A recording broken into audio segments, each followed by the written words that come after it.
جب اس زمین پہ اللہ کے ولی امام علی علیہ السلام کی آمد کا وقت قریب آیا تو تاریخ گواہ ہے 30 عام الفیل 11 رجب کو امام علی علیہ السلام کی والدہ بی بی فاطمہ بنت اسد خانہ کعبہ کے قریب آتی ہے اور دیوار پہ ہاتھ رکھ کے کہتی ہے اے اللہ اپنے ولی کا ظہور فرما۔ تو بس دیوار کعبہ کا ٹوٹنا تھا اور امام علی علیہ السلام کی والدہ کا اندر داخل ہونا تھا۔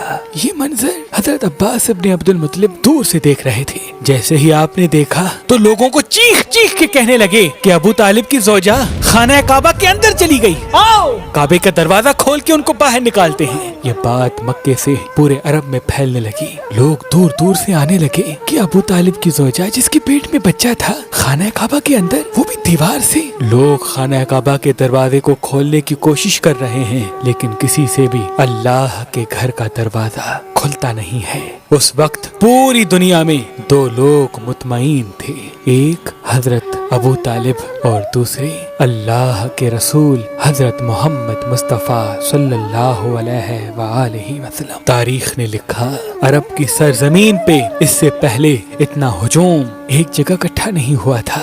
بس تاریخ 13 رجب 30 عام الفیل سب خانہ کعبہ کو دیکھ ہی رہے تھے کہ اتنی دیر میں دیوار کعبہ ہلنے لگی اور وہی شغاف پھر سے ظاہر ہوا۔ سب لوگ حیرت سے دیکھ رہے تھے۔ اتنے میں حضرت ابو طالب فرمانے لگی اے محمد جاؤ دیکھو۔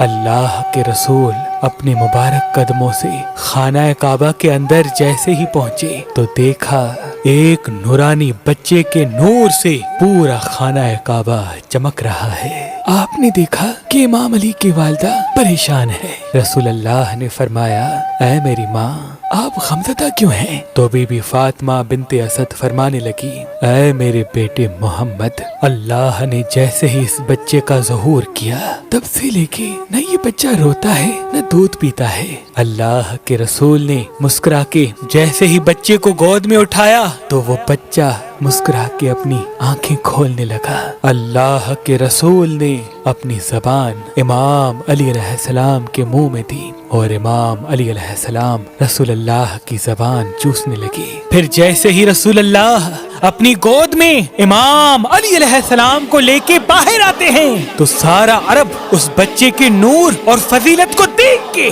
جھومنا شروع ہو جاتا ہے اور لوگ پوچھنے لگتے ہیں اور آپس میں کہنے لگتے ہیں کہ اس کا نام کیا رکھیں۔ اتنے میں اللہ کے رسول فرماتے ہیں اے لوگو، اس طرح سے آج سے پہلے کسی بچے کی ولادت نہیں ہوئی۔ اس بچے کی ولادت علی ہے، افضل ہے، اعلیٰ ہے اور اللہ کی مرضی یہ ہے کہ اس بچے کا نام بھی علی رکھا جائے، یعنی وہ بلندی جس بلندی پہ کوئی پہنچ نہ سکے۔ بس فضا میں علی علی کی صدائیں بلند ہونے لگیں۔ اتنے میں جناب ابو طالب امام علی علیہ السلام کو لے کے اپنے گھر کی طرف جا ہی رہے تھے کہ کسی منافق نے کہا اے ابو طالب کیا وہ رسم نہیں کرو گے جو ہر بچے کے ساتھ کی جاتی ہے؟ مکے میں یہ رواج تھا کہ پیدا ہونے والے بچے پہ سانپ چھوڑتے تھے، اگر سانپ بچے کو مار دیتا تھا تو وہ یہ سمجھتے تھے کہ یہ بچہ اپنے باپ کی اولاد نہیں، لیکن اگر سانپ بچے کو کچھ نہیں کرتا تھا تو پھر وہ یہ کہتے تھے کہ یہ بچہ اپنے باپ کی اولاد ہے اور ہمارے لیے قابل عزت بنے گا۔ حضرت ابو طالب نے اللہ کے رسول کو دیکھا، امام علی علیہ السلام کو دیکھا اور ایک جگہ امام علی علیہ السلام کو رکھ کے کہنے لگے لاؤ اس سانپ کو جس پہ تم فخر کرتے ہو۔ وہ سانپ چھوڑا گیا۔ جیسے ہی امام علی علیہ السلام کے قریب وہ سانپ آتا ہے، امام علی علیہ السلام اپنے ننھے ہاتھوں سے اس سانپ کو پکڑ کے چیر دیتے ہیں۔ بس سب لوگ زور زور سے کہنے لگے کہ بچے نے سانپ کو چیر دیا۔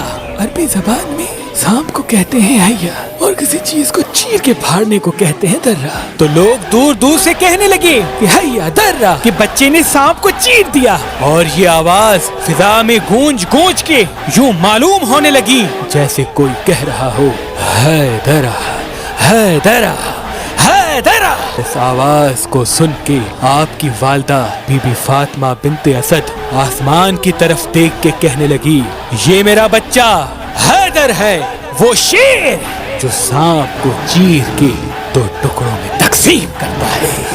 سلام ہو اللہ کے ولی امام علی علیہ السلام پر، سلام ہو ان کی شجاعت پر، سخاوت پر، امامت پر، سلام ہو ہر اس شخص پر جو امام علی علیہ السلام کی فضیلت سن کے خوش ہوتا ہے، فضیلت سن کے خوش ہوتا ہے۔